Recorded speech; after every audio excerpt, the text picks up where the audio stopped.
Halo, selamat siang. Apakah suara saya bisa didengar dengan jelas?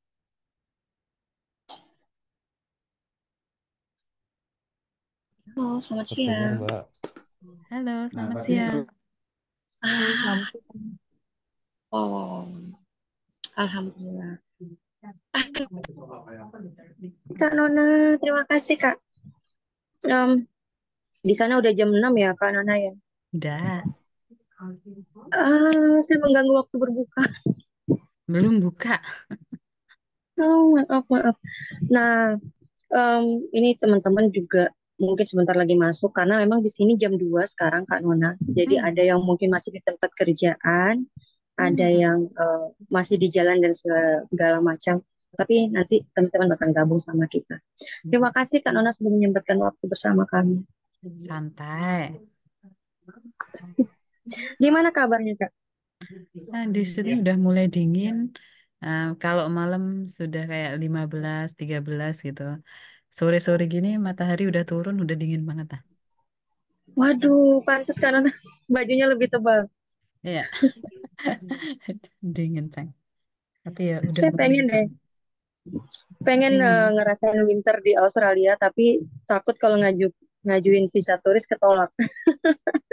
Cobalah. Kalau nggak Maybe dicoba next ya time. nggak tahu. Oke. Tapi mungkin nanti ya bareng sama keluarga, bareng sama anak-anak dan suami. Kalau sendiri nih pasti dicurigai nih, oh ini mau apply student visa ini. Biasanya gitu. Ya.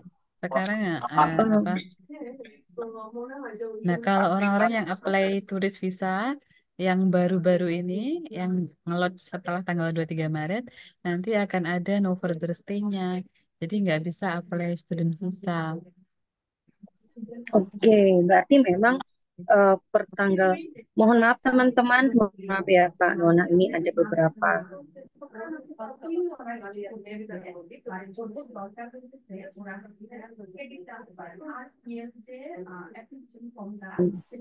Jadi per tanggal 23 kemarin itu memang sudah jalan berarti peraturannya ya Kak Nona. Iya, untuk visa yang baru, yang kalau siapa yang lagi rencana apply turis visa, kemungkinan besar dapat no further stay condition. Kalau ada no further stay-nya, nggak bisa apply visa apapun di sini. Terus kalau kalau misalkan nggak ada no further stay-nya, nggak boleh apply student juga. Yang dibolehkan hanya untuk apply visa permanen, terus visa protection, sama satu visa apa satu lagi gue lupa. Tapi nggak boleh Vis- student visa.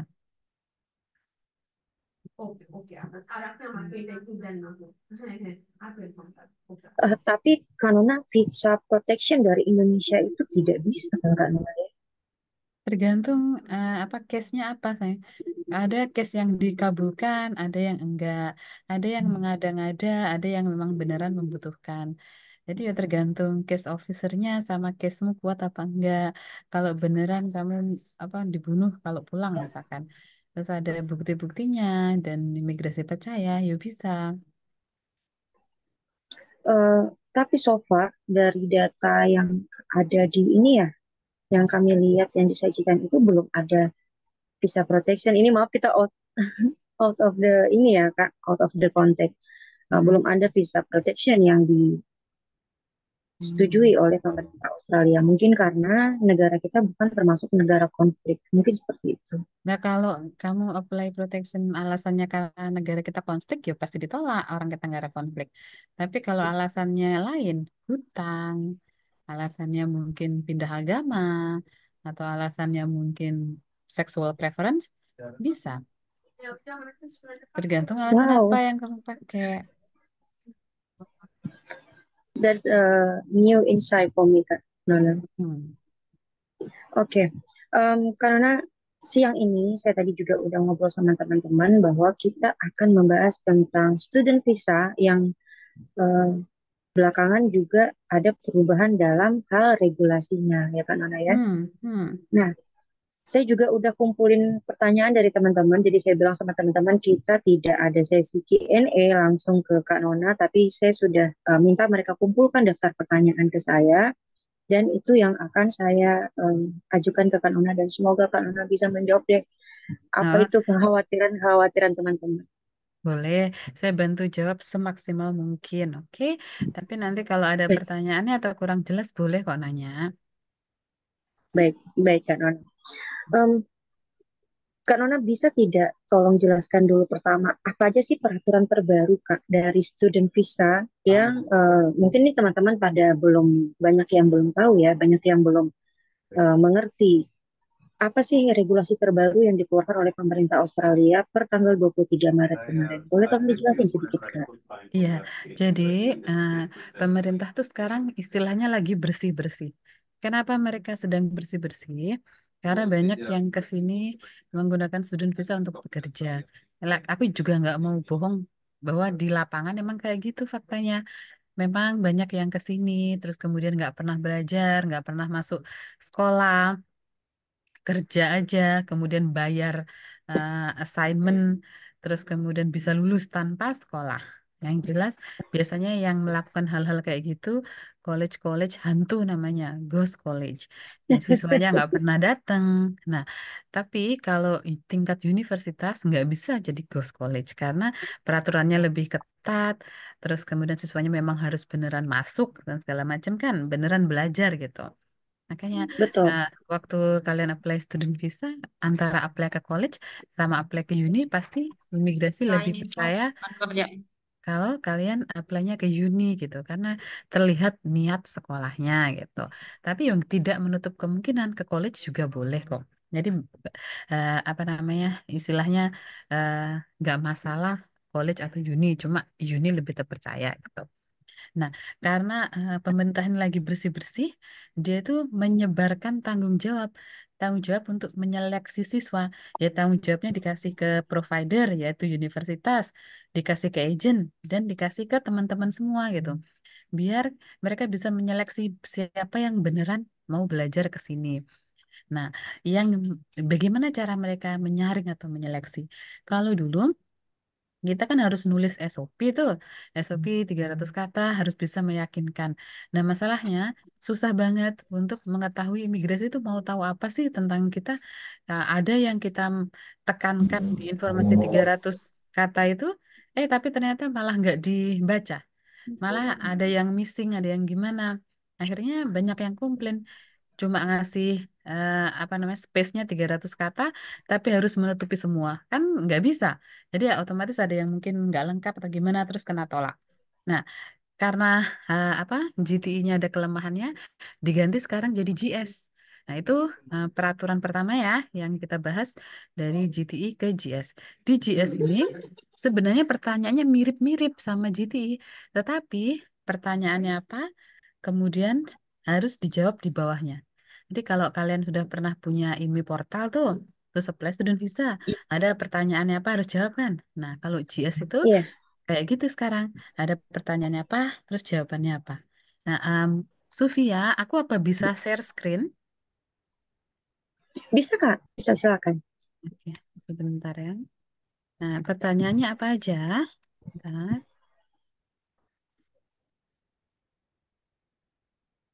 Semuanya pada tegang ya, diam semua.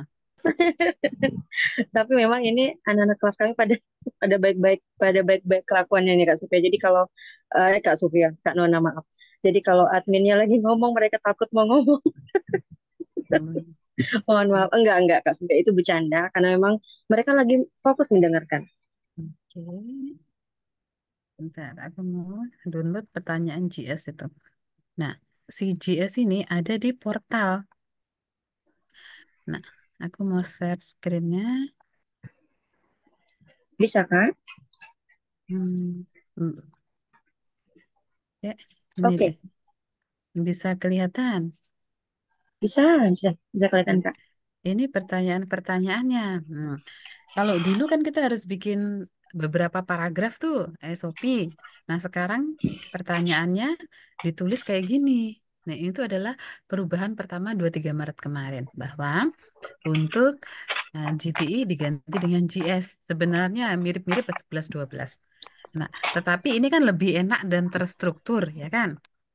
Nah, kita Iya, harus betul. kita harus bisa menjawab ini dan jawabannya harus meyakinkan atau memuaskan si case officer. Oke, kita disuruh memberikan detail current circumstances. Gimana sih keadaan kalian saat ini? Termasuk ikatan keluarga, komunitas, employment, dan economic circumstances. Kita sudah lihat beberapa penolakan. Ini yang paling sering dipakai oleh imigrasi sekarang. Dia kayak bikin template gitu kalau nolak karena ekonomi gitu. Nah, gimana supaya Hmm. kita lebih kuat nih waktu jawab ini?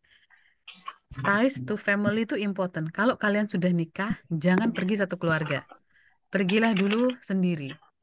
Berarti kalian Oh, pasti akan pulang karena pasti punya pasangan di apa di Indo pasti pulang kan. Terus apa kalau punya anak juga anaknya jangan dulu, mendingan kamu berangkat sendiri. Setelah itu baru apa ajak pasanganmu dan anakmu. Gitu. Karena kalau kita meninggalkan orang-orang terdekat kita di Indo, pasti kita akan pulang Indo. Gitu. Nah, kemudian eh, detail community. Detail community itu kalau kalian aktif di organisasi, taruh di situ. Misalkan si Eko ini apa ikut Karang Taruna atau dia ketua bulu tangkis nasional Bogor. Aduh. Apa mana gitu yang punya komunitas yang kuat gitu. Kalian bisa bilang di situ, "Oh, saya ketua KONI, saya ketua apa Karang Taruna kah? Kalian punya bisnis MLM kah itu komunitasmu, kamu bisa taruh di situ. Artinya itu menunjukkan kamu tuh eksis gitu. Bukan bukan apa namanya nggak punya hubungan atau relation apa-apa di Indo, mau pergi terus nggak pulang gitu ya. Mereka itu hanya takut kalau kita nggak pulang gitu. Kemudian employment, employment ini penting teman-teman. Usahakan kalian apa kasih list employment kalian dari tamat S1 atau tamat SMA atau tamat diploma sampai saat ini. Nah, employment-nya itu harus jelas nama perusahaannya apa, posisinya apa, alamat perusahaannya apa, dari tanggal berapa sampai tanggal berapa kerja di situ. Terus ada supervisor atau manajernya. Hmm. Ada yang gelubuk-gelubuk kok. Mute, mute dulu kan? Nah, kemudian itu kan employment-nya, kalian bikin listnya. Dulu tamat S1 sudah kerja di mana aja, atau tamat diploma, atau kalau misalkan sakit, ada juga nih, kan ini employment itu menunjukkan gap kita dari tamat sekolah terakhir sampai sekarang, kita sudah ngapain aja. Kalau misalkan kita nggak bekerja, kita sakit, kita harus menunjukkan surat sakit itu. Misalkan saya waktu itu bed rest karena back pain selama 1 tahun nggak bisa berdiri atau duduk. Kamu harus submit dokumen itu. Biar mereka tahu waktu itu kamu tidak bisa bekerja atau belajar karena alasan kesehatan. Nah, yang terakhir adalah ekonomi. Ekonomi ini penting. Karena apa? Mereka nggak mau semua orang ke Australia, semua orang nanti kerja di Australia, semua orang nyari PR. Nggak cukup negaranya. Nah, ini mereka hanya menyaring orang-orang tertentu. Nah, mereka juga ingin melihat potensi ekonominya kita itu nanti ke depannya gimana. Kalau misalkan kita mau apply Bachelor of IT, memang anak IT di sini dibutuhkan, bisa cari PR. Tetapi jangan terlalu menonjol pingin cari PR di sini. Kamu harus bisa membuktikan, oh di Jakarta IT spesialis juga bisa dapat gaji 40 juta, 60 juta. Kalau kerja di Singapura bisa dapat sama kayak di Australia atau di Dubai atau di negara lain. Kalian harus membuka cakrawala gitu. Nggak hanya nanti mau nyari kerja di Australia, tapi juga opportunity di bidang IT ini nggak hanya di Australia. Kalian harus bisa menunjukkan itu. Berarti mereka merasa, wow, ini orang udah research gitu, sudah tahu bahwa opportunity itu nggak hanya ada di Australia. Eh, Mereka bisa meningkatkan ekonomi dengan bekerja di negara-negara lainnya, entahlah di Asia Pasifik, di Singapura kah, atau di negara mana.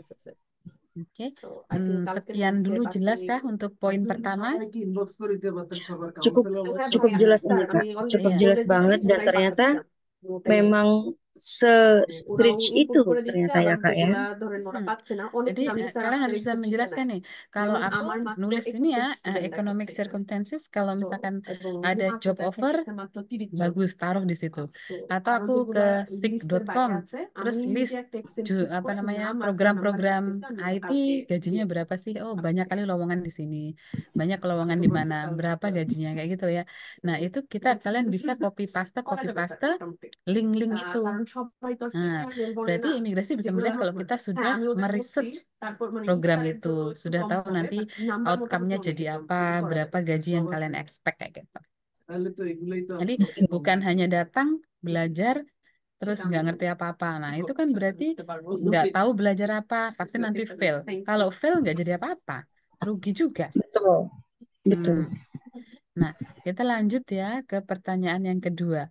Nah, jelaskan kenapa aplikan itu ingin belajar kuliah ini di Australia, di CDU kah, atau di ICAI kah, atau di Stanley kah, atau di mana nama providernya, nama college-nya, termasuk juga sertakan pengertian mereka terhadap requirements dari course-nya itu, dan gimanakah belajar dan tinggal di Australia. Nah, kita cari alasannya apa mau belajar ini. Misalkan dulu di Indo sudah Bachelor of IT, terus mau cari Master of IT. Nah, itu kuat banget ya kan, karena relevan.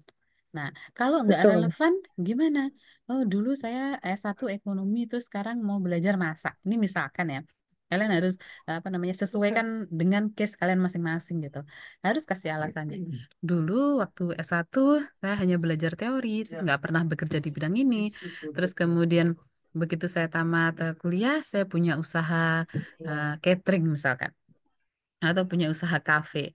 Jadi saya ingin belajar course ini di Australia karena saya ingin memiliki ilmu pengetahuan atau knowledge atau skill yang bagus. Nanti saya bisa mengembangkan kafe saya di Indonesia, misalkan gitu. Nah, terus kenapa kamu milih kampus A misalkan? Oh, karena kampus ini kualitasnya bagus, harganya terjangkau, lebih murah daripada kampus serupa di Switzerland misalkan. Nah, padahal kita nggak pernah ngomongin Swiss, tapi kalau Swiss mahal banget, ngapain kita ke sana? Udah jauh, mahal, dingin, ya kan? So, apa Betul. aku lebih baik belajar di Australia dekat dengan Indonesia dan lebih murah, misalkan gitu. Itu alasannya. Terus kalian juga harus mengerti requirement. Requirement itu persyaratan masuk. Misalkan IELTS-nya sekarang kan 6,0. Nah, kalian punya IELTS 6,0. Terus kalian tahu kalau belajar di Australia itu 2 hari seminggu atau 3 kali seminggu. Untuk tinggal di Australia, biaya hidupnya misalkan 1.000 per bulan kayak gitu. Kalian harus bisa ngasih kisi-kisinya kayak gitu loh ya. Jadi mereka bisa tahu, wah nih orang mau ke sini dia sudah riset, dia sudah tahu resikonya apa, mau belajar apa gitu. Bukan orang yang ngawak-ngawak, yang apa, yang aku percayaan semua sama agent itu salah. Karena nanti kalau kamu di interview nggak bisa jawab, visamu di cancel. Dan itu terjadi. Mungkin beberapa hari yang lalu orang student dia belajar sekolah pastry. Terus dia keluar dari Australia, pas masuk dicegat sama IMI, terus ditanya, kamu belajar apa? Belajar pastry, subjeknya apa? Dia nggak tahu. Gimana kalau kamu genuine student, tapi kamu nggak tahu subjek apa yang kamu pelajari, mata kuliah apa, pas semester ini misalkan. Nah, itu berarti kan dia nggak niat belajar. Itu langsung di-cancel loh visanya waktu di airport. Jadi kita harus hati-hati. Gitu. Nah, next, yang ketiga, bagaimanakah, jelaskan bagaimana menyelesaikan course ini bisa menjadi apa, memberikan manfaat kepada aplikan. Misalkan kalau jurusan IT. Nah, kalau saya lulusan IT dari Australia, gaji saya lebih tinggi. Terus kemudian saya akan punya network dengan orang-orang yang IT dari seluruh dunia. Networknya jauh lebih terbuka. Misalkan kayak gitu. Itu kalau IT ya. Kalau tadi misalkan mau ambil sekolah masak, kamu akan memiliki knowledge atau skill yang baru untuk memperbesar kafemu. Kalau kafemu menjadi lebih besar, nanti pendapatannya jadi lebih banyak. Terus apa ya istilahnya? Kamu bisa buka cabang lain-lainnya. Istilahnya jadi develop bisnismu lebih besar kayak gitu. Dengan skill set dan knowledge yang baru saya pelajari dari Australia. Misalkan gitu. Nah, Yang ketiga nih, yang satu, dua, tiga, empat. Berikan detail informasi relevan lainnya yang ingin di-include. Ini penting ya. Misalkan kalian belajar masak, terus apa namanya, ada perusahaan di Indo yang mau hire kalian nantinya. Setelah selesai sekolah, nanti kamu akan ditawari pekerjaan. Itu berarti kamu bisa kasih informasi itu di situ. Kalian bisa bilang, I have been offered a job upon completion of my studies. Berarti uh, memperkuat lagi di depan imigrasi bahwa kamu akan pulang gitu istilahnya. Nah, memang eh, kita niatnya mau stay lama di sini kah, mau PR kah, mau kerja, tapi jangan terlalu kelihatan gitu ya. Karena mereka Betul. si imigrasi ini juga harus menjaga perasaan citizennya, oke? Like honestly speaking, gue rasa kalau tiap kali international student tuh ke sini banyak, terus citizennya itu merasa kita ngambil kerjaan mereka, kita ngambil housing mereka, iri lah istilahnya kan. Jadi, nah Betul. mereka kan juga ada pemilu. Kalau dia apa melakukan pemilu, dia butuh di vote kan. Nah berarti dia harus mengambil hati citizennya. Ya berarti ngambil hatinya, ya jangan mengundang orang terlalu banyak. Nah. Jadi harus kelihatannya nggak butuh, tapi sebenarnya butuh gitu. Iya. Hmm, beneran itu ya. Jadi apa di sini ya kan ada politik lah segala macam. Dan memang kita international student itu kan karena visanya masih temporari ya, kita sering kayak dikorbankan gitu ya. Itu faktanya. Oke. Faktanya. Nah, yang terakhir, apabila aplikan itu memegang visa lainnya selain student visa, jelaskan alasannya. Kenapa juga ada perubahan rencana. Misalkan sudah pegang turis visa, terus mau lodge student visa. Itu bakal susah banget karena yang baru-baru kan akan ditolak ya, yang dari turis ke student. Nah, tapi orang-orang yang sudah apply sebelumnya, udah pegang turis visa, di aplikasinya nggak ada no further stay, ya kan? Jadi secara garis besar dia masih punya chance. Tapi kalau dia punya chance, terus case officernya diinstruksikan oleh atasannya untuk tidak mengasih student visa dari turis, dia punya hak untuk menolak. Jadi chance-mu makin kecil karena mereka maunya siswa-siswa itu apply-nya dari offshore. Kalau mau belajar ke sini student visa, sebaiknya apply-nya dari offshore gitu. Nah, dia lebih prefer kayak gitu. Nah, ini kan cuma Jadi 5 pertanyaan ya. Kalian bisa screenshot, terus kalian bisa siapkan jawabannya. Entah nanti kalian kalau mau apa namanya apply, kalian bisa share sama aku. Nanti aku bisa bantu cek. Mas, ya.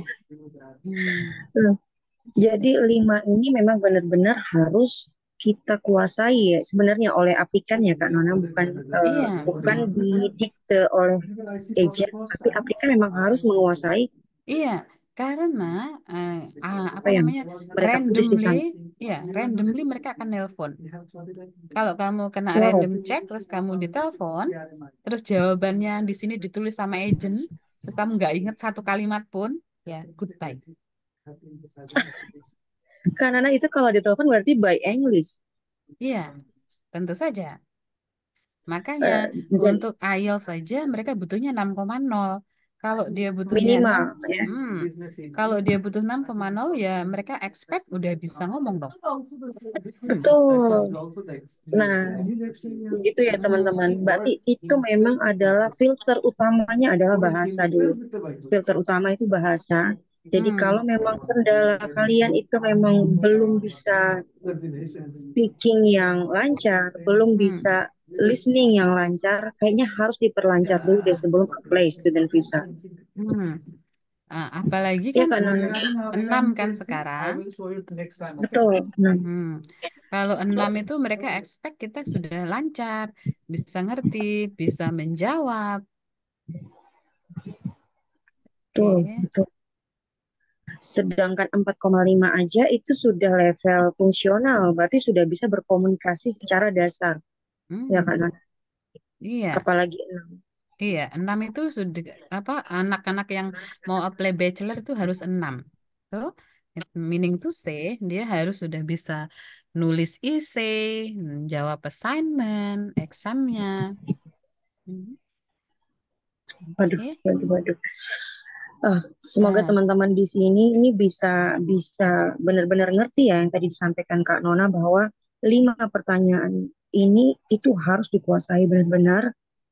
Kita hmm, benar-benar harus tahu dulu niat utama kita di sana mau ngapain, dan hmm, juga latar belakang university yang kita tuju mungkin itu jadi ini ya Kak, kita bisa tahu eh, kemarin itu ada Kak Nona bilang kan kita harus paling tidak tahu sejarah kampusnya. Kita sudah riset. Kita harus nunjukin hmm. sama mereka kita ada research. Iya, kita tahu lah. Aku mau belajar di Curtin University misalkan itu di Perth.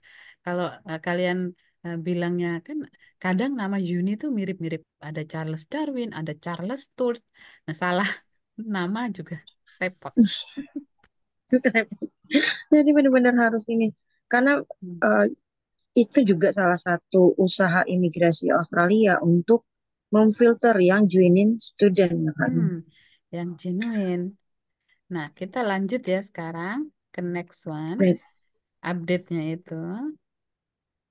Hmm, oke.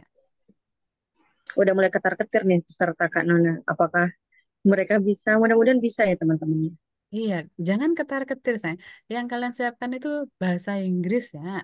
Itu tuh penting karena nanti kalau kalian bahasa Inggrisnya apa istilahnya kurang gitu, nanti sekolahnya nggak tamat. Ya rugi juga tuh, nggak dapet Rugi, visanya. benar. Hmm. Nah, oke, updatean lagi. Nah, ada kondisi namanya no further stay. Apa ada teman-teman yang lagi coba apply turis visa sekarang? Hmm. Ada ini. Mm-mm. Kalau ada, lihat nih sayang, kemungkinan kalian akan dapat no further stay, kemungkinan besar. Jadi kalau dapat ini nggak bisa convert ke student, sayang. Tetapi ingat, kamu harus tetap berangkat. Kenapa? Kamu berangkat, kemudian daftar sekolah, pulang, terus apply student visamu. Itu akan memperkuat aplikasimu. Kenapa? Pertama, kamu menunjukkan kamu patuh hukum. Waktu turis visa datang ke sini untuk apa berkunjung. Terus kamu bisa ambil English course. Kayak mungkin 4 minggu, sebulan gitu. Terus pulang. Kemudian pas pulang, apply student visa lagi. Kamu sudah punya bukti masuk Australia dan keluar dengan taat. Kamu sudah bisa menunjukkan kamu pernah belajar di Australia meskipun 1 bulan. Itu bisa memperkuat aplikasimu dari offshore. Kecuali memang kamu sudah kuat semua-muanya. Udah bahasa Inggrisnya bagus, keuangan bagus, apa namanya, sekolahnya nyambung, go higher, nggak usah apa peduli yang ini. Tetapi bagi yang banyak red flag-nya, yang mau downgrade, yang umurnya sudah nggak fresh graduate, nggak apa-apa punya turis visa no further stay. Tetap kalian datang ketika kalau kalian genuine turis, terus pulang baru apply student. Berarti kalian udah bisa bilang, aku bisa menunjukkan diri sebagai genuine turis, aku juga bisa menunjukkan diri sebagai genuine student gitu. Iya. Ya, Oke, no oke. further stay ini eh, apa namanya akan jadi mandatory di visitor visa. Hmm? Tuh, siap-siap kalau kalian baru mau apply. Nah, yang udah apply dan sudah punya turis visa dan nggak ada no further stay-nya, kalian juga harus hati-hati kalau mau convert onshore karena si case officer bisa aja dia berpacu sama ini, terus dia menganggap non genuine gitu. Betul, betul. Oke, next. Hmm,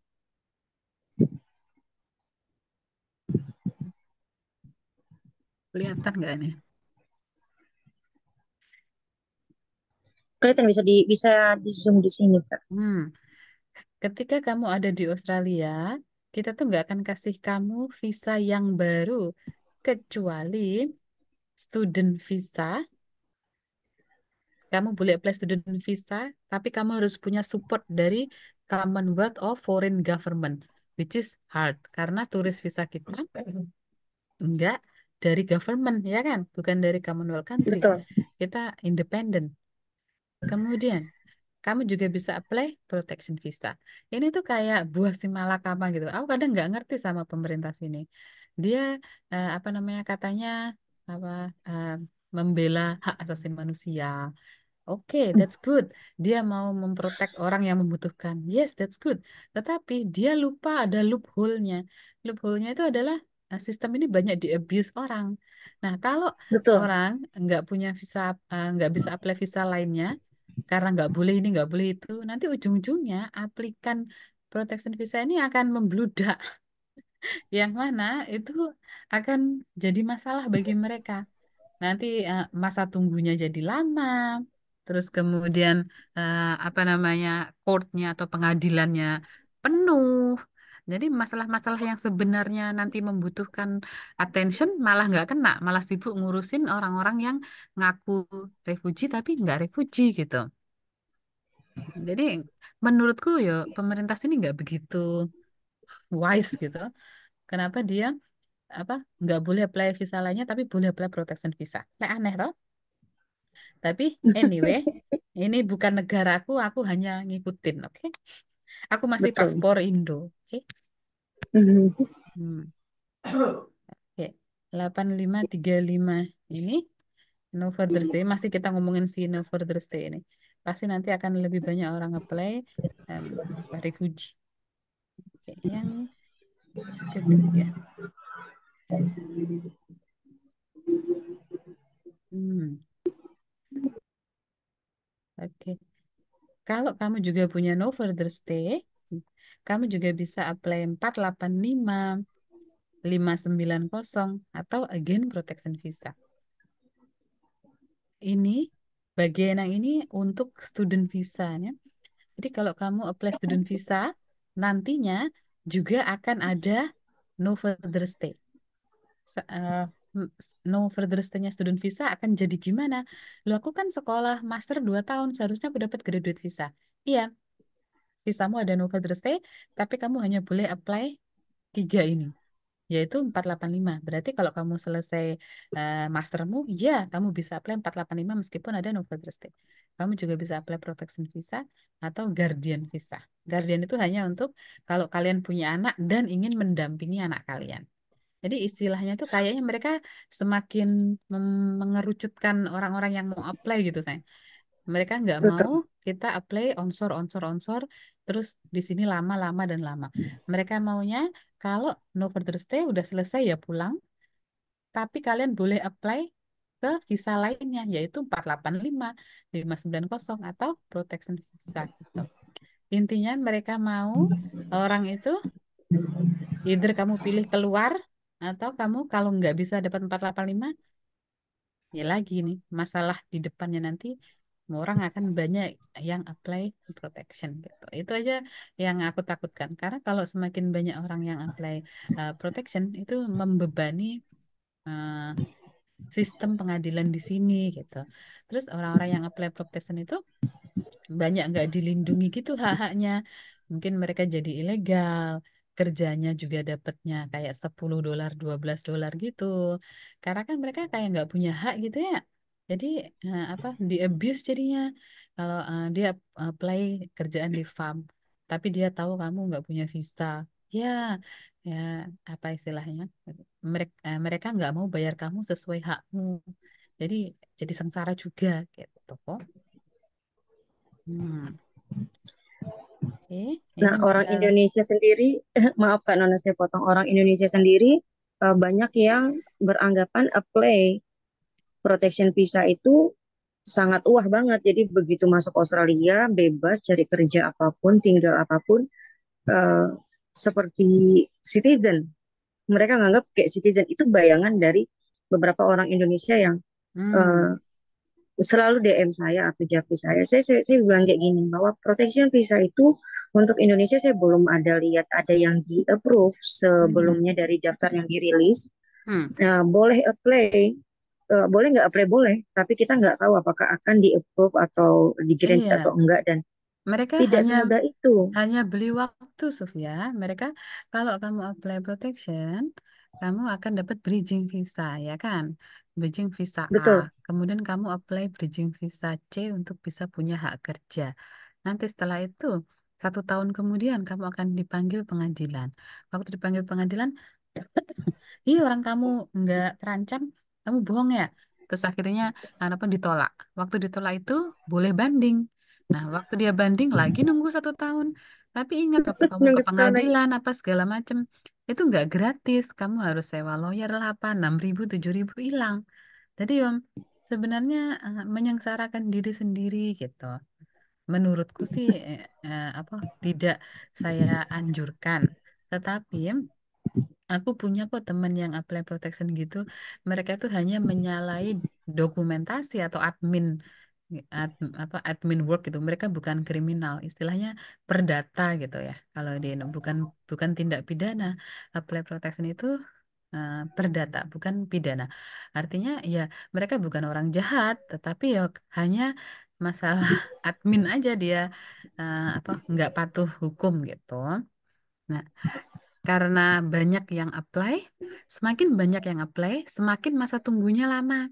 Kalau dulu bisa 6 bulan jadi 1 tahun. Terus kemudian ada 1.000 orang lagi masuk. Setahun aja cuma ada 365 hari. Jadi mundur lagi. Orang jadi beli waktu aja kayak gitu. Ya.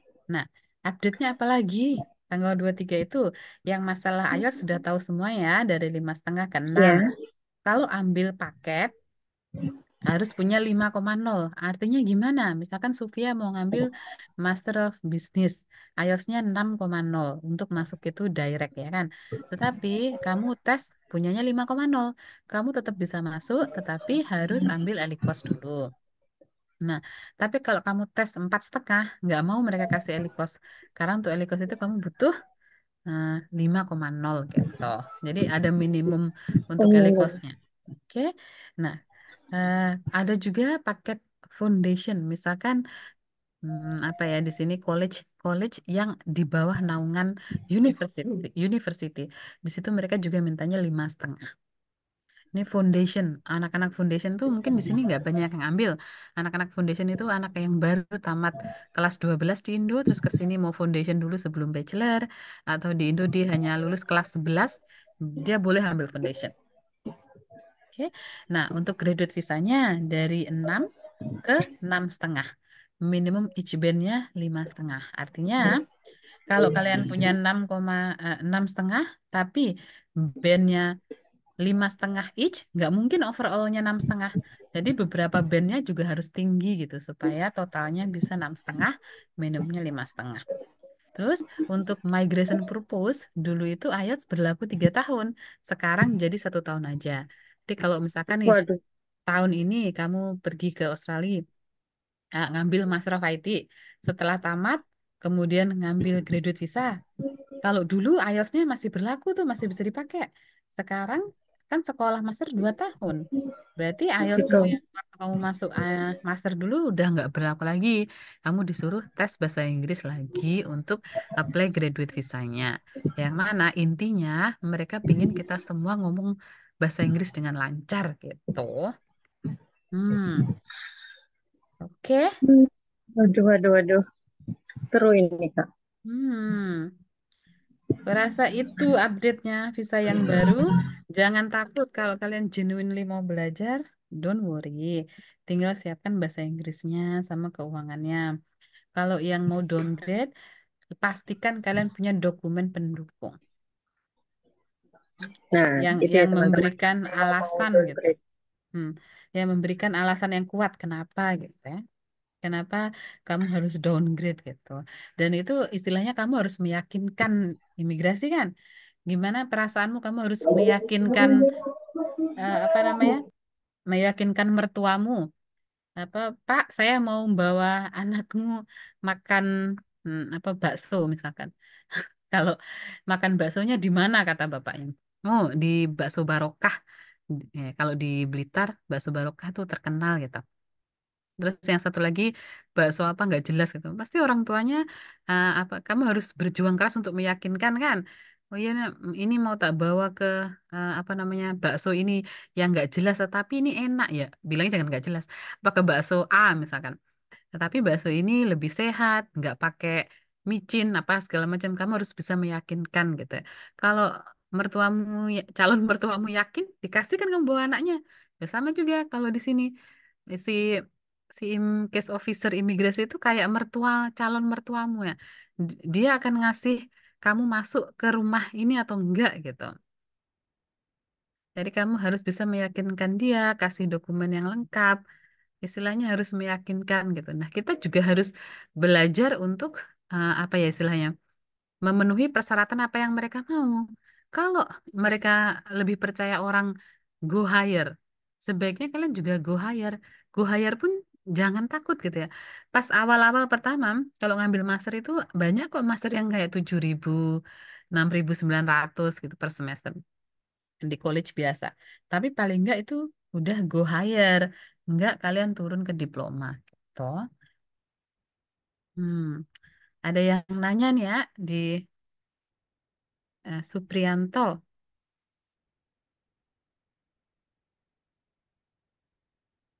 Nggak dengar, Sofia? Oh, sudah saya list ini pertanyaan mereka Kak Nona. Hmm. Jadi ada satu pertanyaan yang semuanya sepakat ini pertanyaan dari semua orang. Bagaimana menentukan uang showing money-nya Kak Nona? Uang yang harus saldo rekening kita tunjukkan ke ke ini Australia. Berapa kayak mana cara perhitungannya dan berapa gitu kan? Gampang. Bentar. Hmm.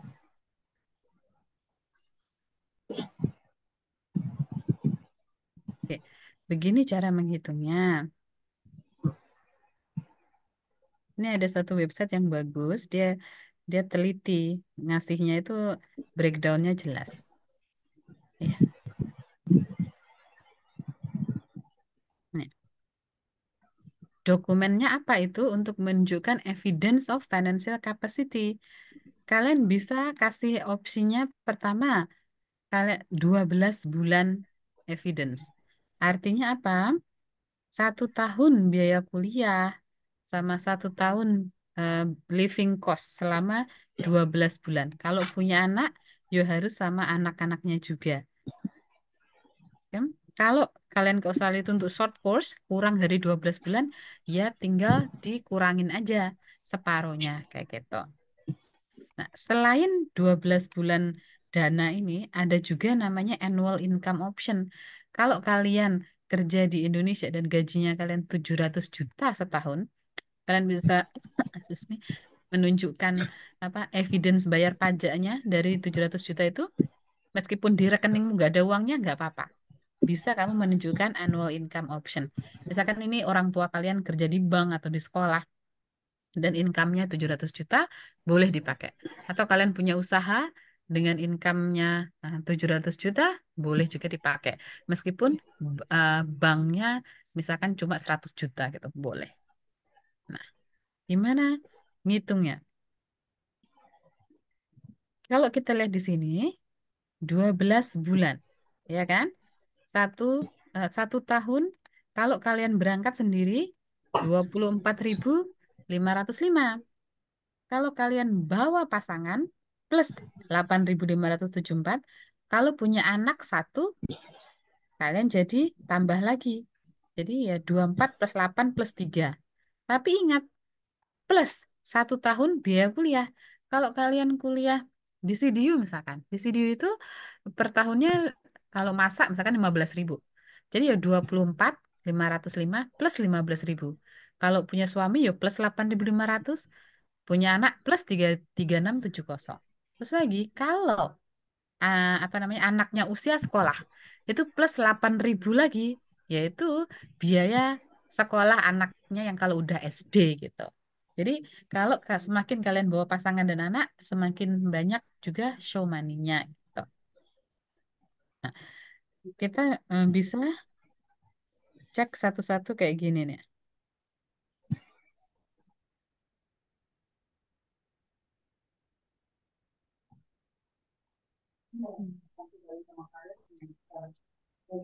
Gimana Excel?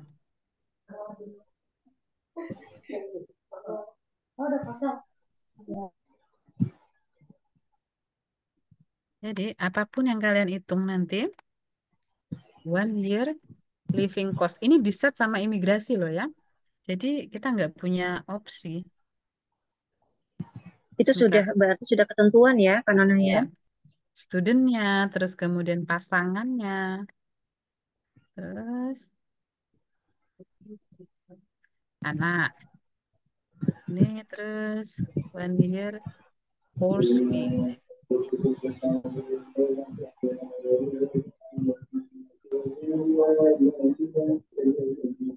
Nah,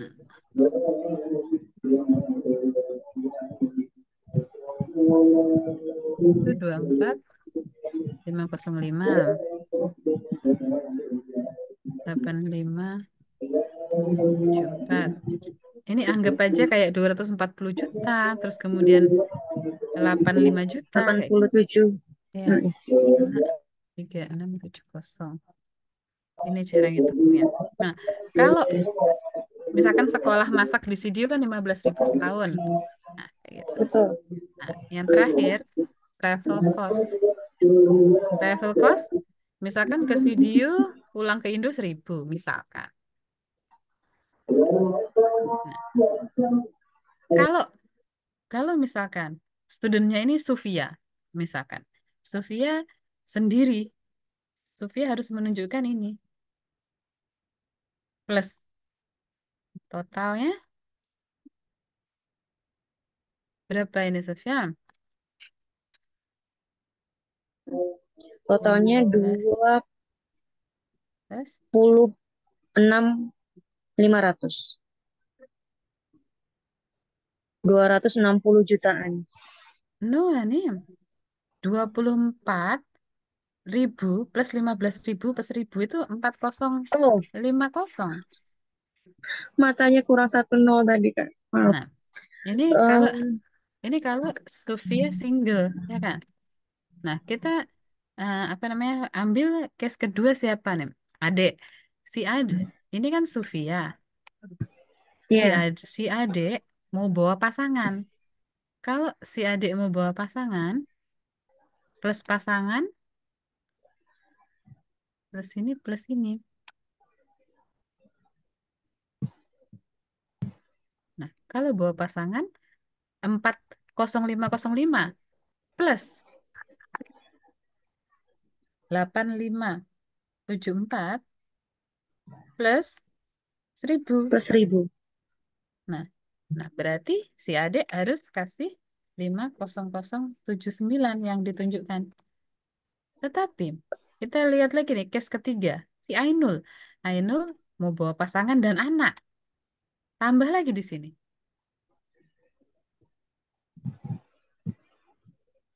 Semuanya jadi ditambahin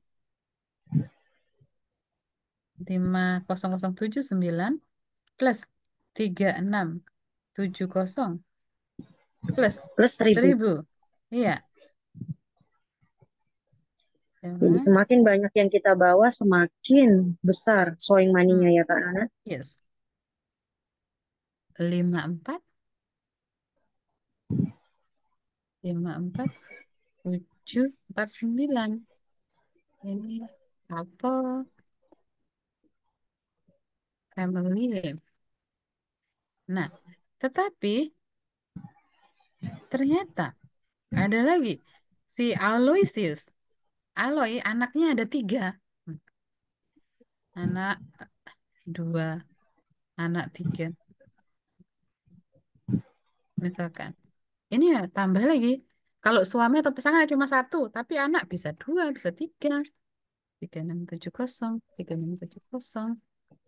Nah, anaknya 2, 3. Udah gitu yang terakhir, anaknya yang pertama, eh enggak, anaknya jangan gitu deh. Anak ketiga, anak kedua, sorry ini anak pertama. Anak pertamanya sudah usia sekolah, berarti dia juga harus bayar uang sekolah. Nah, kalau misalkan di New South Wales, itu,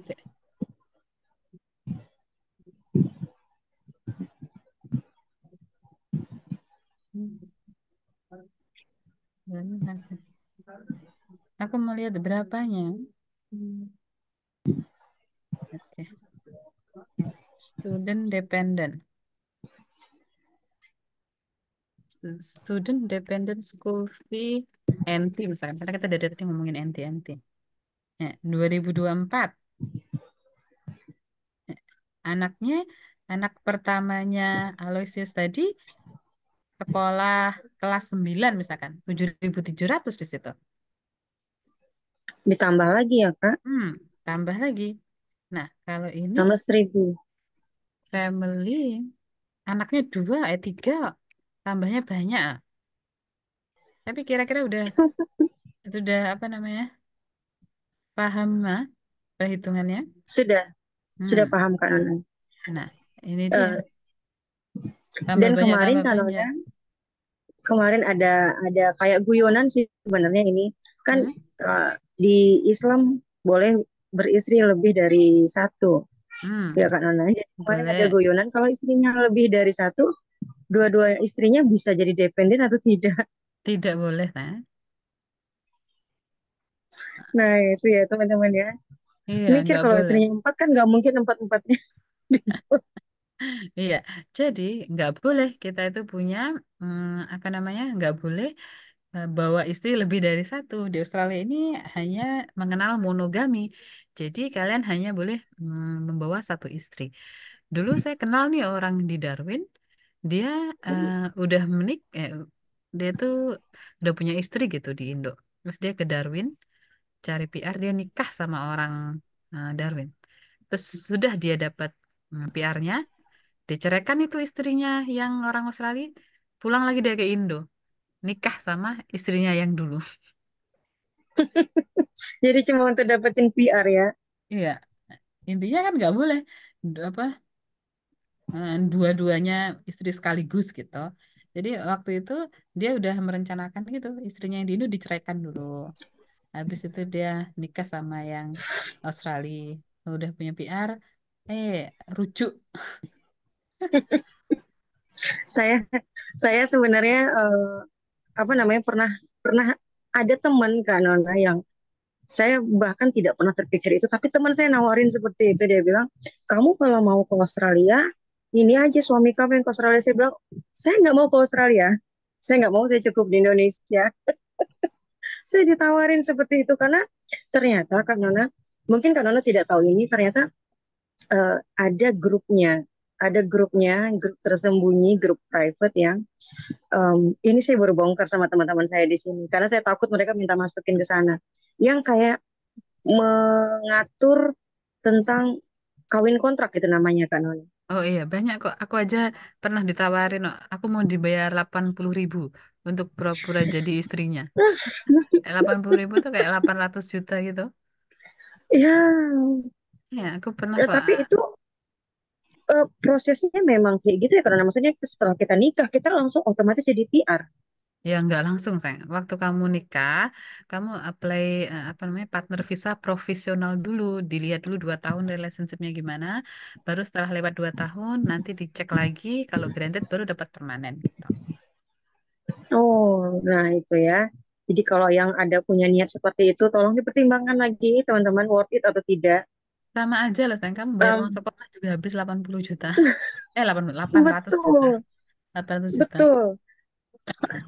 Kak Nona, Ini kan. em, ini kita sudah hampir 1 jam. Saya mulai bacain pertanyaan dari teman-teman ya Kak Nona Boleh, bisa minta boleh. tolong saya. Sure, sure. Jadi ini Boleh. pertanyaan yang kemarin. Hmm. Sebentar, saya Ya, tadi untuk ngitung financial dokumen udah bisa ya semuanya. sudah bisa Hmm. Kak Nona. Dan ini juga saya record, jadi nanti kalau teman-teman saya misalnya mereka kurang ngerti, mereka bisa buka recordnya lagi. Oke. Oke, saya izin pertama untuk bertanya dulu ya Kak Nona. Hmm, Pertanyaan hmm. pertama adalah, Kak, saya kalau mau studi ke Australia itu ambil sertifikat cookery atau kitchen, itu caranya seperti apa dan bagaimana sistemnya? Hmm. Pertama, kamu harus meeting entry requirement, yang mana ya punya IELTS 6,0. Kemudian ijazahmu harus ditranslate, harus sudah punya paspor, keuangannya juga ada. Keuangannya seperti yang tadi dihitung. Misalkan kalau misalkan nih yang CDU single, kamu harus sudah punya 400 jutaan di rekening. Nah, itu adalah syarat untuk masuk. Syarat untuk masuk itu juga nanti akan dilihat oleh CDU. Menurut CDU, chance visamu gede atau enggak? Kalau kecil, dia boleh menolak untuk memberikan offer letter. Ah, nggak mau kasih Sufia, ah nanti ini visanya kena tolak. Apa kampus yang kena, misalkan gitu. Jadi dia udah punya apa namanya assessment sendiri, udah mengecek apakah nanti ini chance visanya ada atau enggak. Kalau menurut dia nggak ada, dia nggak mau kasih offer. Kalau dia nggak kasih offer, kita nggak bisa bayar, nggak dapat COI, nggak bisa apply untuk visa. Ingat, pastikan kita memenuhi persyaratan finansial, akademik dokumennya, IELTS-nya, terus kemudian yaitu genuine student, lolos visanya gitu. Baik. Terus pertanyaan dia selanjutnya tadi itu Kak Nona, kalau misalnya yang terbaru ini, kira-kira ada nggak universitas yang diskon karena dia mau ngambil bachelor di bidang engineering? Ada university, misalkan CDU itu 30%, Western Sydney University 3.000 sampai 6.000 per tahun scholarship-nya. University of New England 20%. Banyak, Reng. Nah, ini listnya ada nih di layarku. Karena aku juga nggak apal-apal, jadi aku apa namanya taruh di screenku. Nah, CDU bahkan ada sampai 50%. Tapi aku udah berkali-kali coba dapetin 50%, nggak ada yang dapat menurutku. Dapetnya 30 aja. Kemarin Kak Nona ada ini satu peserta kami yang ambil di TEF, saya lupa TEF yang mana itu, Hmm? dia dapat 50%. That's good. Di mana? Ya, tapi di TAFE Western TEF, Australia. TAFE juga bagus kan? Dia tuh Politeknik Negeri. iya, Hmm. saya lupa apa, tapi showing money-nya 650 juta. Hmm. Ya. TAFE itu good institution. Karena dia, kalau di Indo itu Politeknik Negeri. Dia ikut government. Jadi kualitasnya bagus. Kalau kita mau tahu universitas mana atau kampus mana atau college mana yang ada diskon itu gimana caranya, Kak? Harus cek satu-satu di websitenya. Misalkan kalian ke website universitas apa. Kalian search aja International Student Scholarship. Nanti pasti muncul listnya. Aku Oke. ya kalau aku sudah aku tulisin gini biar aku nggak ke website terus capek. Nanti aku bisa Kalau share ini, agent oke? studi udah punya, Hmm, bisa Kak. Kalau agent studi sudah lengkap semua datanya berarti Kak. ya mana punyamu kan?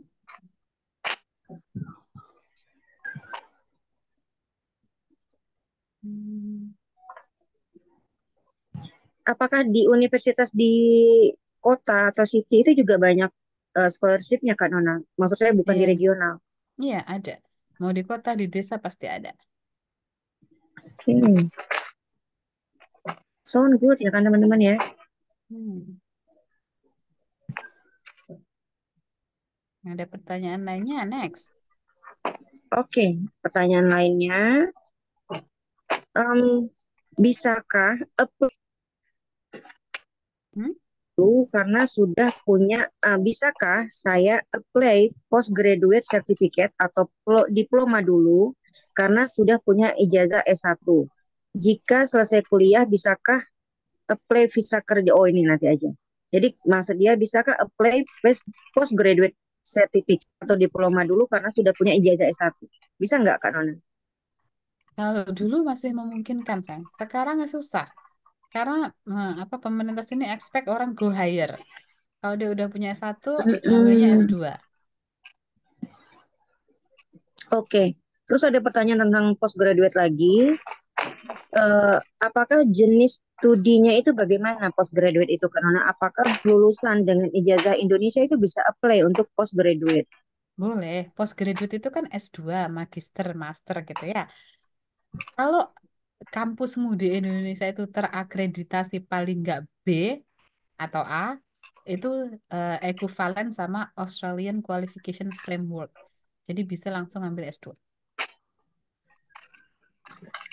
Nah, em, terus dia nanya ini di West ada tidak kampus yang punya program postgraduate khususnya di Kota Perth? Jika tidak ada, saya boleh minta tolong infonya untuk kampus negeri di West area yang biaya master digirinya terjangkau. Hmm. Di Western Australia aku hanya punya dua university, yaitu ECU, Edith Cowan University, dan Murdoch University. Hanya punya dua itu. Mereka scholarship-nya 20%. Oke, that's good Kak Nona. Walaupun 20% itu lumayan loh. Lumayan, kan? Hmm. Nah, ini ada yang nanya lagi Kak Nona. Kalau sudah memiliki ijazah S1, namun ingin mengambil studi yang setara, maksudnya ambil studi S1 lagi atau bachelor degree lagi, apa persyaratannya dan eh oh ya, apa Alasan. persyaratannya Kak Nona? Alasan itu yang harus kuat, statementnya harus kuat. Kenapa? Harus bisa menjelaskan gitu. Misalkan dulu udah Bachelor of Education, misalkan udah Bachelor S1 Pendidikan Bahasa Inggris gitu kan di Indo, misalkan. Terus mau ngambil Bachelor of Early Childhood. Kalian bisa bikin suratnya kayak gini. Saya mau ambil Bachelor of Early Childhood karena saya ingin ngajar untuk anak-anak. Dulu saya ngajarnya bahasa Inggris. Nah, sekarang saya ingin fokus untuk ngajar bahasa Inggris ke anak-anak, misalkan gitu. Itu kan masih make sense. Tetapi kalau dia dulu Bachelor of IT misalkan, terus mau ganti Bachelor of Nursing, terus nggak pernah lagi bekerja di bidang nursing, nggak punya pengalaman apapun yang relevan, ya pasti chance-nya kecil untuk visanya. Kalian harus bisa Baik, menemukan benang merah atau koneksinya. baik. Lalu Kak Nona, saya lanjut dengan pertanyaan selanjutnya. Jika lulusan D3, apakah bisa apply studi untuk sertifikat 3 dan diploma lagi? Again itu downgrade. Apapun yang downgrade, risky di depan imigrasi. Karena mereka maunya go higher. Kalau kamu udah D3, sebaiknya ambil bachelor. Oke, terima kasih. Terus untuk sewing money-nya boleh tidak menggunakan rekening suami? Atau rekening siapa aja sih Kak Nona yang boleh kita gunakan untuk sewing money?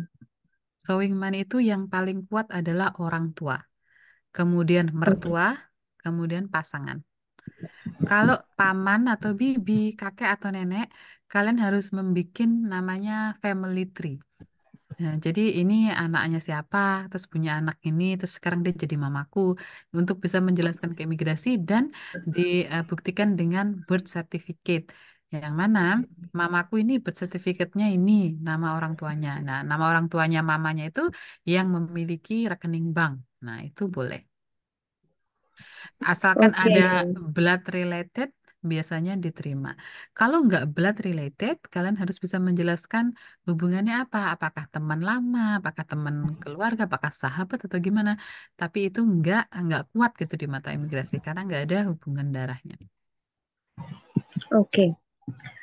Lalu pertanyaan selanjutnya ini Kak Nona. Ada tidak rekomendasi kampus di Darwin atau Sydney dengan jurusan sains atau pertanian? Karena dia case-nya udah umur 35 tahun. Ada kan.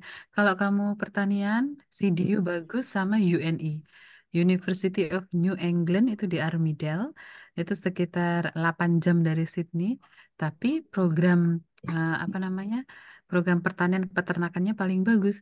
Kalau kamu lihat kalau aku ke sana ya ke UNI, isinya tuh dosen-dosen dari Indo, orang-orang Dikti, orang IPB, semuanya sekolah di sana.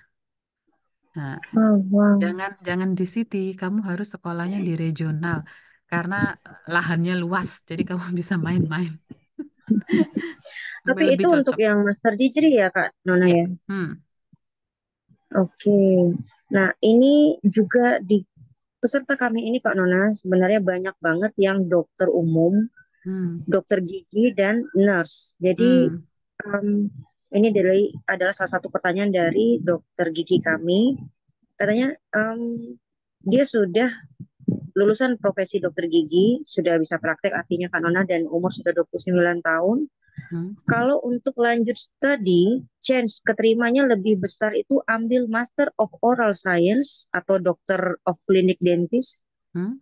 Oh ya, untuk chance keterimanya lebih besar ambil Master of Oral Science atau Doctor of Clinical Dentist.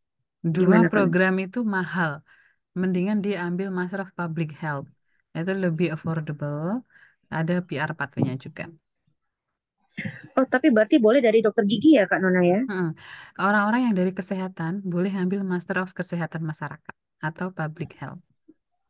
Berarti dari dokter umum, perawat, perawat Boleh. Indonesia. Oh, itu Nah, termasuk. Oh, begitu teman-teman. kalau perawat Indonesia ya mendingan ambil Master of Nursing. Jadi dia bisa jadi registered nurse.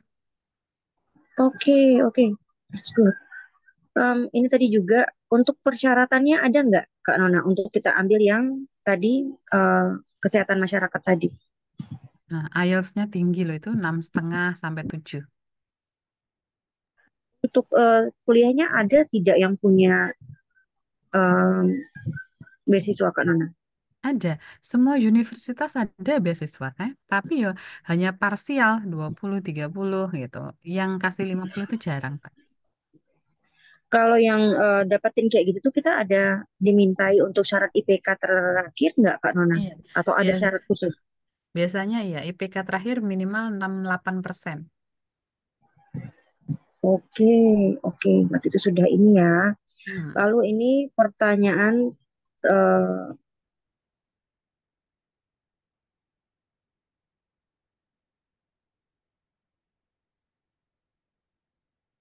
banyak lagi drop pertanyaan, tapi saya belum buka Kak Nona. Ini pertanyaan terakhir yang ada di tangan saya.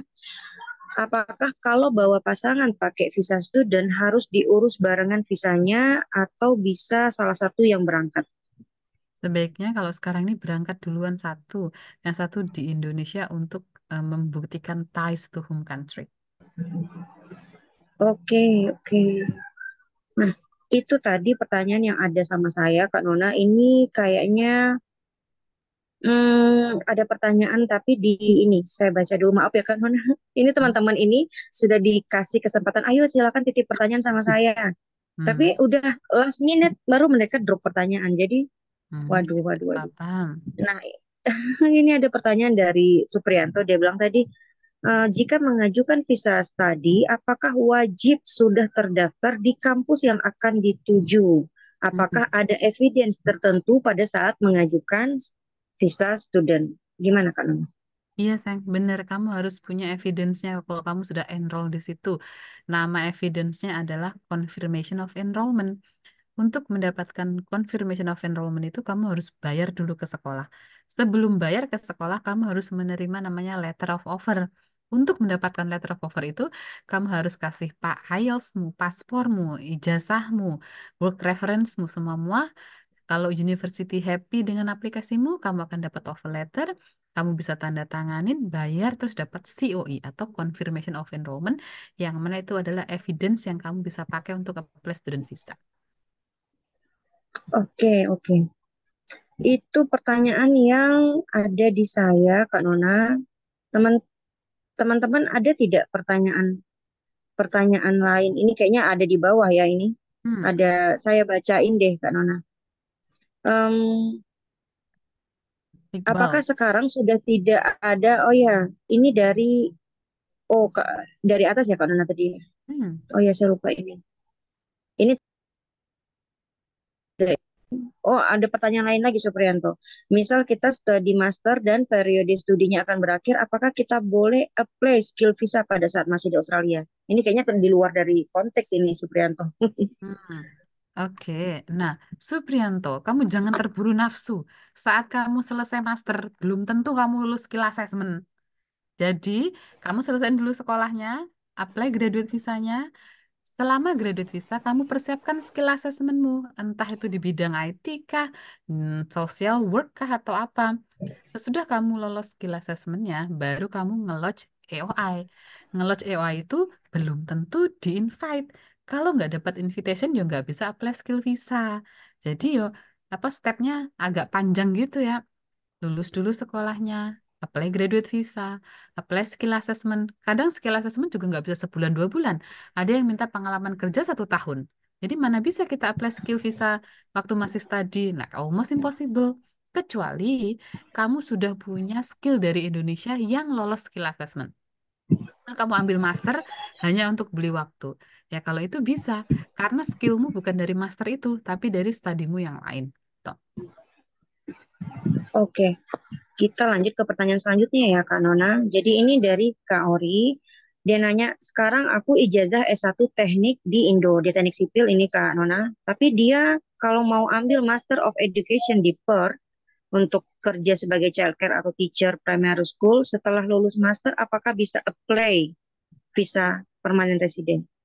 Hmm, oke. Master of Education. Hani, yang bisa PR itu bukan Master of Education, tetapi Master of Teaching Early Childhood. Jadi beda ya, waktu kamu belajar Master of Education, itu beda dengan Master of Teaching. Kalau tujuannya mau jadi guru, harus ngambilnya yang teaching. So, masalahnya adalah, apakah kamu punya pengalaman kerja ngajar? Karena kalau enggak, university akan enggan untuk ngasih kamu offer. Karena S1-nya enggak nyambung. Oke? Jadi pertama kamu harus yakinkan dulu college, university-nya. Kalau university-nya udah, kalau university-nya oke, maka kamu akan dapat offer letter, terus kamu sekolah. Terus sama kayak yang tadi, selesai lulus sekolah, jadi guru itu harus lolos skill assessment-nya kan. Nah, skill assessment-nya dia itu nggak membutuhkan pengalaman kerja 1 tahun. Tetapi kalau kamu ambil master 2 tahun, kamu harus punya IELTS 7788. Yang mana susah. IELTS 7788 untuk bisa menjadi register guru gitu, sayang. Jadi, nah, setelah lulus master apa bisa apply PR? Bisa-bisa aja, asalkan kamu lolos IELTS 7788, terus kamu apply skill assessment dan lolos dari EITSL, dan ada tes khusus namanya Lentide Test. Lentide Test itu adalah tes untuk menjadi guru.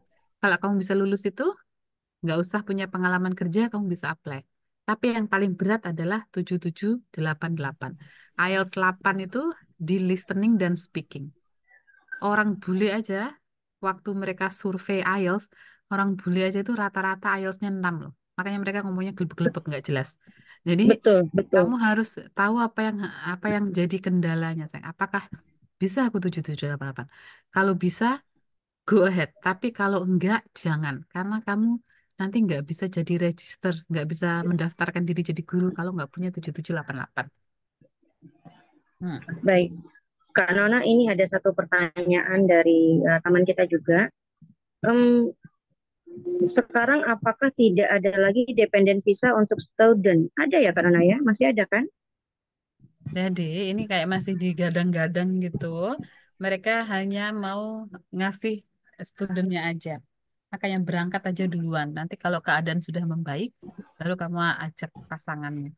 Karena mereka lagi Oke, nolak-nolakin orang di sini tuh pada kekurangan tempat tinggal, kekurangan kerja, segala macem.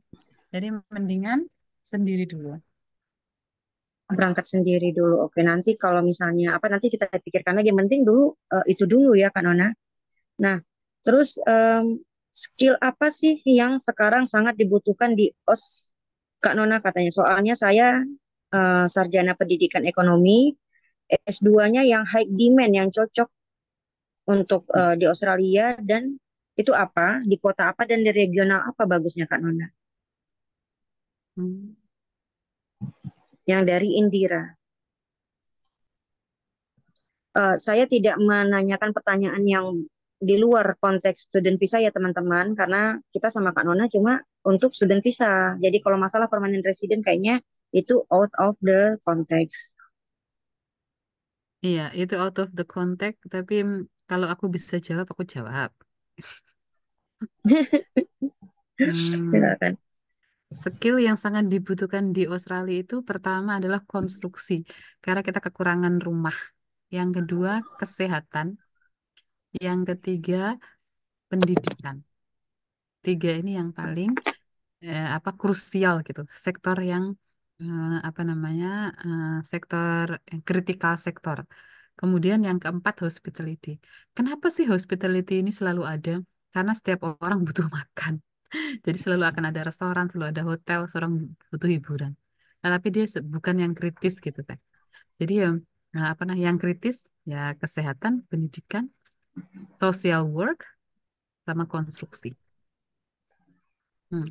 Kalau Oke, kamu dulu S1-nya ekonomi, kamu bisa coba Master of Business Analyst atau Master of Professional Accounting di regional. Itu masih ada chance visanya. oke. Untuk universitas mana yang bagus ambil register nurse Kak Nona? Ini kata Kak Semua, Aini. Semuanya bagus karena semuanya butuh registered nurse di setiap state. Jadi don't worry about kampus ini, kampus itu, kota itu, semuanya butuh. Oke. Nah, ini sama nih dari kesehatan Muhammad Najib. Dia kan di Indonesia sekarang teknisi transfusion, blood Hmm, transfusion itu loh Kak Nona. Dia hmm. D3 blood dan teknisi transfusion. Terus kalau mau lanjut ke Australia itu rekomendasinya jurusannya apa Kak? Menurutku, Bachelor of Laboratory Medicine. Karena dia D3, dia nggak Oh, bisa ke master. Dia harus ambil another bachelor. Dia bisa ngambil Bachelor of Laboratory Medicine. Itu ada di PR list. berarti itu harus, tapi itu 3 tahun lagi ya Kak Nona ya, berarti ya. 3 tahun lagi Kuliah sekolahnya. 3 tahun lagi. Hmm. Baik, baik. Lalu Supriyanto nanya lagi, misal kita studi master dan Udah dijawab tadi, San. oh ini Next. tadi sudah saya sudah tadi. Em, tadi soalnya di WA ada juga nanya tadi nih Kak Nona. Hmm. Kak mau tanya untuk yang ini nih katanya, untuk yang khusus 4 minggu. visa turis lalu daftar di sana. Iya 4 minggu Hmm. itu. Jadi, kalau kita pegang visa turis itu, kita boleh belajar 3 bulan. Jadi, kamu bisa manfaatkan itu untuk menunjukkan kamu ingin belajar di Australia. Jadi, kamu bisa ambil short course. Salah satunya adalah English course itu. Warehouse warehouse tuh berarti demandnya kecil ya Kak Nona. Warehouse itu bukan demandnya kecil, demandnya banyak, tapi bukan PR pathway. Oke, jadi kalau Jadi, cuma pengen banyak ngambil anak pekerjaannya aja, kerjaan, banyak anak WHV, anak student kerja di warehouse. Nah, tapi PR pathway-nya susah. Tapi, kalau nanti kalian udah PR, mau kerja di warehouse juga nggak apa-apa. Tapi PR-nya kamu cari dari skill yang dibutuhkan di sini. oke. Udah ya Iqbal sudah terjawab tadi sudah. Kak D3 Teknik Informatika bisa sertifikat 4 kitchen atau commercial cookery nggak?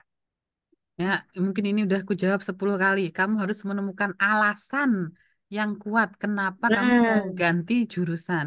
Ini berlaku kalau dari cookery ke IT, dari accounting ke nursing, dari jurusan apa aja. Jadi logikanya harus jalan.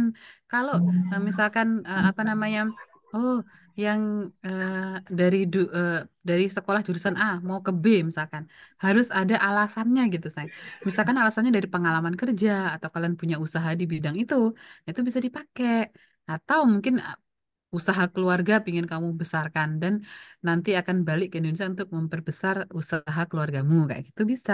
Tapi kalau sama sekali nggak ada relevansinya, nanti tingkat penolakannya tinggi. Nah, kalau penolakannya tinggi, kamunya sedih ditolak, college-nya juga dimarahin sama imigrasi, agentnya juga kena marah sama si college. Jadi semuanya nggak ada yang bahagia. gak ada yang bagi.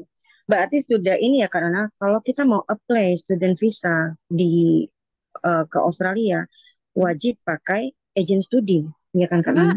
enggak wajib.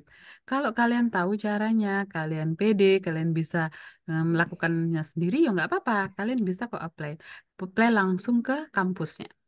Bahkan kampus juga kadang bilang, oh kita nggak yakin kamu bisa sendiri. Terus dia bisa refer kamu ke agensinya mereka. Iya, kebanyakan kayak gitu Kak Nana. Karena kemarin ada dua peserta kelas kami yang Hah? katanya Kak, saya mau coba sendiri deh nggak pakai agent. Dan ternyata Boleh. mereka coba sendiri, tapi oleh kampusnya disuruh pilih agent dari kampus. Agent apa? Kampus malah menawarkan agent yang sudah bekerja sama dengan kampus. Iya, kenapa gitu? Karena risky untuk apply student kalau nggak pernah apply student sebelumnya, ya kan? Udah Mm-mm. itu risky, terus kemudian kampus juga capek kalau nanyanya berkali-kali kayak gini. Emangnya dia punya waktu untuk Zoom sama kalian sejam? Nggak ada. Dia maunya aplikasinya sudah beres, dokumennya udah lengkap, dia tinggal cek cek cek kasih over gitu. Nah, kalau dia harus menjelaskan apa-apa satu-satu, nggak punya waktu dia, Sayang. Oke, Kak Nona, ini kayak perjanjian kita ya, kita nggak lama-lama juga. Teman-teman, ini kita sudah hampir di ujung ini. Kak Nona juga sudah mau berbuka di sana. Kak Nona, ini Hmm. untuk terakhir kalinya, apa yang harus kami persiapkan kalau misalnya mau apply visa student lewat StudyNet itu apa sih? Atau StudyNet ada nggak ininya step by step yang harus Ada, kami persiapkan pertama kali? ada. Nih aku kirim ke WhatsAppmu ya, kamu bisa share ke teman-teman. Baik, Hmm, baik Kak Nona.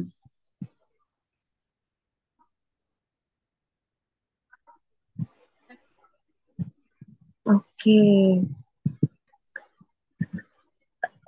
Beberapa pertanyaan yang lain tidak saya tanyakan ya teman-teman ya karena sudah redundan. Redundan itu artinya sudah berulang dan jawabannya sudah jelas dari tadi. Kalau kita tidak linear dengan jurusan sebelumnya itu boleh aja, tapi harus punya alasan yang kuat. Dan untuk sewing money itu wajib ada karena itu sudah jadi peraturannya, sudah ditentukan nilainya oleh pemerintah Australia sekian sekian ribunya itu juga hmm, harus ada. Nah, iya. Oke, aku Kak udah Nona kirim, ini Say. kita Nah, sudah eh, oke. tunggu dulu, Say. Ini masih punya nih, 10 menit. Aku jawab yang cepet-cepet. Oh, Oke, silakan dari Kak Nona. Grace. Terima kasih. Community worker apakah ada patent untuk PR? Saat ini iya. Tetapi ingat community worker itu hanya ada di short term list, bukan di medium long term list. Artinya apa? Untuk belajar Bachelor of Community Service itu 3 tahun, tapi dia ada di short term. Nanti kamu udah selesai tahun kedua, pas tahun ketiga pas tamat, eh dihapus karena dia ada di short term. Jadi ada pathway-nya tapi risky kan. Mendingan kamu ambil social worker daripada community service. Karena social worker ada di medium long term, biasanya ada sampai 10 tahun ke depan. Oke?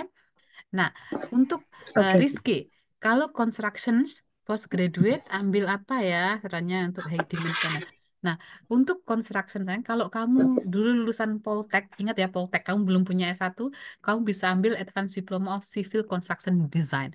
Tapi kalau kamu sudah punya S1 sipil, kamu ambilnya Master of Construction Management. Kemudian, eh, Faisal, Teknik Informatika ke Certificate 4 udah dijawab.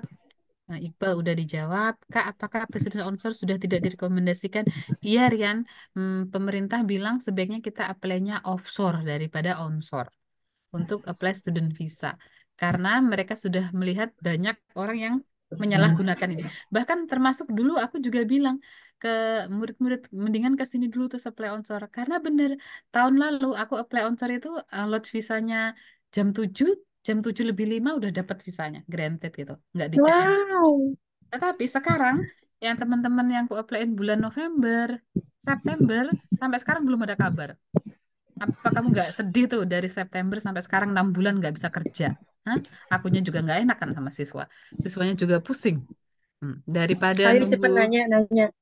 daripada kita nunggu-nunggu lama-lama nggak bisa kerja, mendingan nunggu di Indo. Oke, Kak, kalau saya mau ambil studi yang setara S1 di Indo, pengalaman kerja di bidang konstruksi, apakah bisa kesempatan ambil bachelor?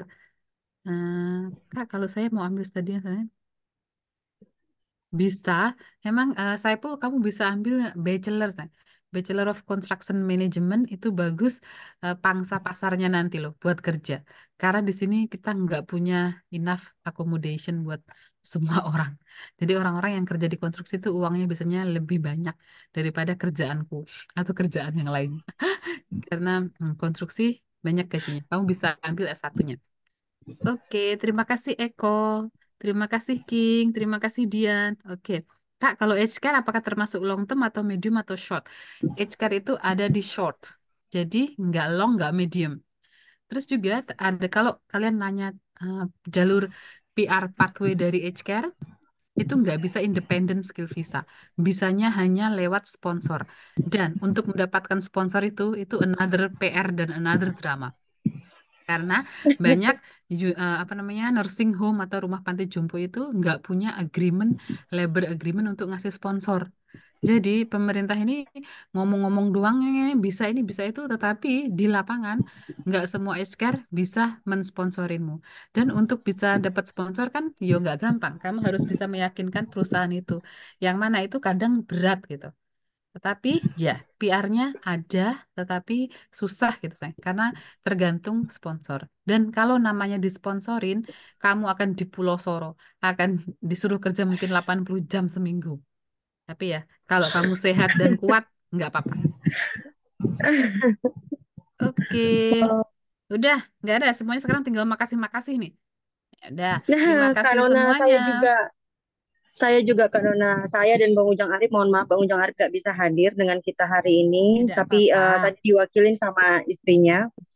Terima Hmm, kasih banyak Kak Nona udah meluangkan waktu bersama kami. Ini beneran beneran santai. kayak tapi ini beneran momen-momen sangat berharga buat kami Kak Nona. Karena memang Hmm, teman-teman di peserta kelas Bang Ujang Arif ini mereka itu hmm, sudah dari November ada di kelas dan kadang mau nanya kemana lagi itu sudah bingung. Jadi saya bilang, teman-teman saya punya ini nih, Kak Nona mau loh ngeluangin waktu buat kita, yuk kita webinar. Dan mereka semua itu sangat excited.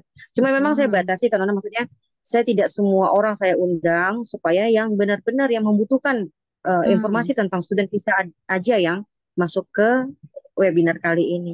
Terima kasih hmm. banyak Kak Nona. Semoga Sama-sama. apa yang Kak sharing sama kami ini benar-benar jadi bermanfaat untuk kami. Teman-teman, Iya. boleh tidak kita hadir biar kita foto bareng Kak Nona? Biar nanti saya pajang di story, saya paling suka pajang di story. Silakan kita kumpul semua. Kak Nona saya izin ya. Iya, nggak Saya apa-apa. izin ya. Tapi Silakan. kok semuanya pada diem ya, nggak ada yang nanya loh. Semuanya ngetik-ngetik doang. Karena tadi dimarahin sama adminnya Kak Nona. Adminnya ini paling galak tahu nggak Kak Nona? Admin Ya, tergalak ini. Jadi tadi siapa dimarahin adminnya? sama adminnya. Sama admin nggak boleh, Kak. Yang mana adminnya? Jadi jadi dibilang admin ya kalian di kelas jangan ribut, diam semua, Takut pertanyaan sering-sering itu ke lagi. saya. Eh, karena kalau kita diskusi itu sebaiknya dua arah gitu. Dari tadi aku ngomong aja kayak aku monolog. Tadi udah dipesanin sama Bang Ujang Arif sih, masa kata Bang Ujang Arif jangan wasting time kan. Tolong Enggak, pilih pertanyaan yang benar-benar ini. enggak kok. Kami tuh nggak enakan loh Kak Nona. Enggak apa-apa. Aku seneng bisa berbagi ilmu, bisa ngasih informasi yang benar gitu daripada Masya menyesatkan. Allah. Hmm. Masya Allah, terima kasih Kak Nona. Ini Kak Nona bisa, Kak Nona kan pakai ini, saya pakai handphone. Hmm? Kebetulan saya pakai handphone. Hmm? Mau apa Kak Nona screenshot? bisa tolong ambil, bisa tolong ambil screenshotnya. Teman-teman juga silakan ambil screenshot. Bisa. Aku kirim nih ke WhatsApp nih.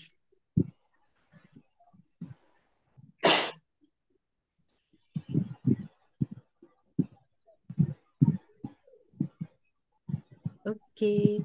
Sudah, nanti bisa di-share ke Ah, teman-teman. Kak Nona terima kasih. Tolong teman-teman saya terima kasih sama Kak Sama-sama. Nona. Kak Nona terima kasih, terima kasih. Teman-teman Terima juga kasih terima banyak. kasih. Terima kasih banyak Kak ya Nona terima sudah kasih ya Kak hadir. Nona. Kalau ada pertanyaan, Sama-sama. tanyain aja ke Sofia. Nanti Sofia bisa message aku. Oke? Dan Baik. eh, Terima kasih Kak Nona atas waktunya. pertanyaannya jangan yang pendek-pendek, yang panjang. Terus habis itu kasih tahu backgroundnya kalian apa gitu. Kalau cuma nanya, kalau dari sini ke sini bisa nggak Kak? Kalau kayak gitu jawabannya juga nggak lengkap gitu. Tapi kalau kalian, oh Kak saya begini-gini, backgroundnya begini, pengalaman kerjanya ini, maunya apa kayak gitu kan lebih enak ngasih infonya. Oke? Baik, baik Kak Nona. Terima kasih Kak Nona. Sama-sama. Terima kasih Bye-bye teman-teman. teman-teman. Bye-bye. Ya, bye-bye. Assalamualaikum warahmatullahi Bye-bye. wabarakatuh.